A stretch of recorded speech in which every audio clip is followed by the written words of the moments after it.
Hey guys and welcome to my YouTube channel. और आज हम देखने वाले एक और मोस्ट आस्क्ड एसक्यूएल इंटरव्यू का question, that is write a SQL query to find the call duration in minutes for each call. तो हमारे पास में यहाँ पे दो टेबल है। First one is start record and second one is end records. दोनों को रन करते हैं। तो ये कुछ डेटा है हमारे पास में, जिसमें टेबल नंबर 1 में कस्टमर है स्टार्ट टाइम में और टेबल नंबर 2 में भी कस्टमर है इन टाइम में। तो हमें फाइंड आउट क्या करना है कि जो स्टार्ट टाइम और इन टाइम के बीच का जो ड्यूरेशन है उसे मिनट्स में शो करना है। बेसिकली एक कस्टमर ने कितने बजे कॉल स्टार्ट किया और कितने बजे कॉल एंड किया, तो उस कस्टमर ने कितने मिनट्स तक कॉल पे बात किया वो हमें मिनट्स के अंदर में शो करना है। तो यहाँ पे अगर आप एग्जांपल दोगे तो अमित ने 25 जनवरी को कॉल स्टार्ट किया था 10:20 पे और अमित ने ही 25 जनवरी को कॉल एंड किया 10:45 पे। इट मींस जो कॉल ड्यूरेशन है वो 25 मिनट्स का हो गया। सेकंड, अमित ने फिर से कॉल किया 25 जनवरी को 16:25 पे और अमित ने उस कॉल को एंड किया 7:05 पे। It means 40 minutes of duration हो गया। अगर थर्ड एग्जांपल देखोगे तो प्रिया ने स्टार्ट किया 12:30 को कॉल और एंड कर दिया 12:55 को। It means 20 minutes of call record. Same as for Ankit. तो हमें ये फाइंड आउट करना है। तो हम क्वेरी लिखते हैं सिलेक्ट एवरीथिंग।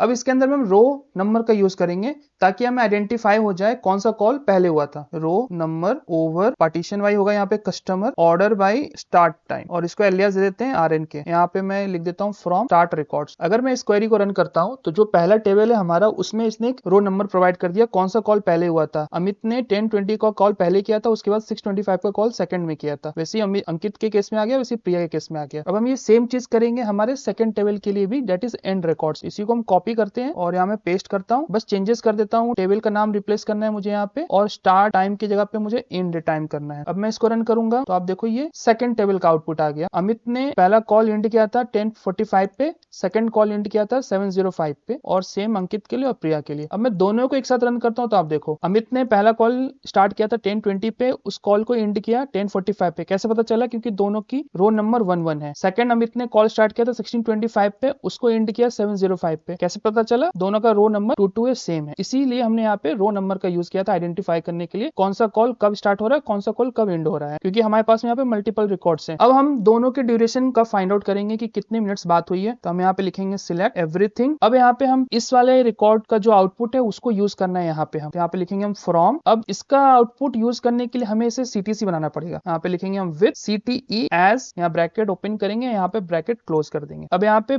सीटीसी होता है कॉमन टेबल एक्सप्रेशन, तो आप नॉर्मली हम लोग सीटीई लिखते हैं, बट यहाँ पे आप कुछ भी नाम दे सकते हो। तो हम यहाँ पे नाम दे देते हैं स्टार्ट कॉल। अब इसको भी जो सेकंड रिकॉर्ड है इसको भी हमें सीटीसी बनाना पड़ेगा। तो जब एक ही क्वेरी के अंदर पे दो बार सीटीसी यूज करते हैं हमें, तो ये विद बार बार लिखने की जरूरत नहीं है। हम यहाँ पे डायरेक्टली नाम लिख सकते हैं। हम लिख देंगे इंड कॉल एज, यहाँ पे ब्रैकेट ओपन करते हैं और यहाँ पे हम ब्रैकेट क्लोज करेंगे। मैं इसको थोड़ा सा ऐसे दिखा देता हूँ ताकि पता चले। एक सीटीसी हमारा ये है, दूसरा सीटीसी हमारा ये है। अब इन दोनों सीटीसी को हमें यहाँ पे ज्वाइन करके दिखाना है। फ्रॉम पहला टेबल हो जाएगा हमारा स्टार्ट कॉल, इनर ज्वाइन का यूज करेंगे। किसको ज्वाइन करना है? तो इंड कॉल को ज्वाइन करना है। किस बेसिस पे ज्वाइन करना है? तो हमें कस्टमर के बेसिस पे ज्वाइन करना है दोनों ही टेबल का। तो यहाँ पे हो जाएगा start call dot customer is equals to end call dot customer. अगर मैं इतने को ही रन करूं तो देखो अब आउटपुट क्या होता है। हमें यहाँ पे एक कोमा देना पड़ेगा, मैं मिस कर गया, क्योंकि जब दो सीटीसी बनाओगे तो दोनों को डिफरेंशिएट करने के लिए कि ये अलग है ये अलग है, उसके लिए आप यहाँ पे कोमा देके ब्रेक करना पड़ेगा आपको। अब मैं इसको रन करता हूँ। अब देखो इसने एक आउटपुट दिया। इसने क्या किया कि जो पहला रिकॉर्ड था अमित का 10:25 पे, इसने उसको कनेक्ट कर दिया 10:45 से ही और इसने उसको कनेक्ट कर दिया 7:05 से ही। मतलब एक रिकॉर्ड को ये दो बार कनेक्ट कर रहा है। तो ये हमारा आउटपुट गलत है, क्योंकि हमने यहाँ पे एक ही कंडीशन लगाया ज्वाइन करने के लिए। हमें एक और कंडीशन लगाना पड़ेगा कि इस बेसिस पे भी तो हमें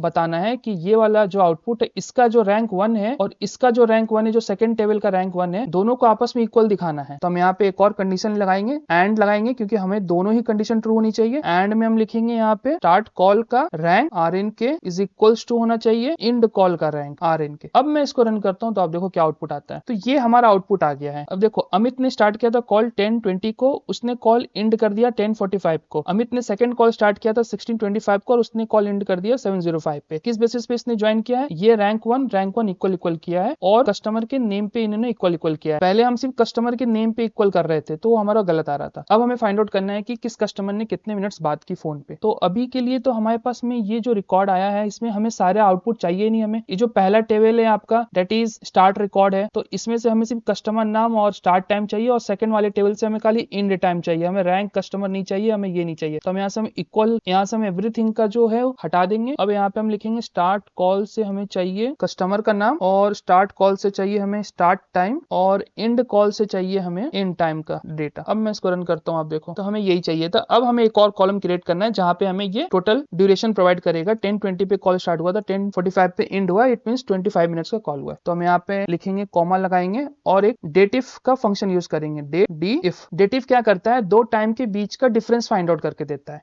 और इसके अंदर पे हमें 3 पैरामीटर डालने रहते हैं। तो पहला पैरामीटर है कि आपको डिफरेंस किस फॉर्मेट में चाहिए, तो हमें मिनट के फॉर्मेट में चाहिए, तो हमने मिनट लिख दिया। सेकंड पैरामीटर होगा स्टार्ट टाइम, यहाँ पे हम लिख देंगे स्टार्ट टाइम, और थर्ड पैरामीटर होता है एंड टाइम, तो हम लिख देंगे एंड टाइम। इसको मैं क्लोज करता हूँ, एज एलियास दे देता हूँ ड्यूरेशन मिनट्स। अब मैं इस पूरे को रन करता हूँ, तो ये हमारा डिजायर आउटपुट था, हमें यही आउटपुट फाइंड आउट करना था। कस्टमर अमित ने स्टार्ट किया कॉल 25 जनवरी को 10:20 पे, उसने कॉल एंड किया 10:45 को, तो ड्यूरेशन हो गया 25 मिनट। सेकंड टाइम अमित ने फिर से 25 जनवरी को ही कॉल किया 16:25 पे, और 17:05 पे एंड किया, दैट इज 40 मिनट्स। अंकित ने स्टार्ट किया 9:20 पे, 9:40 पे एंड हुआ, तो 20 मिनट्स, और सेम ऑन फॉर अदर्स। यही हमारा आउटपुट था। If you like this type of content, don't forget to like, share and subscribe this channel. Thank you.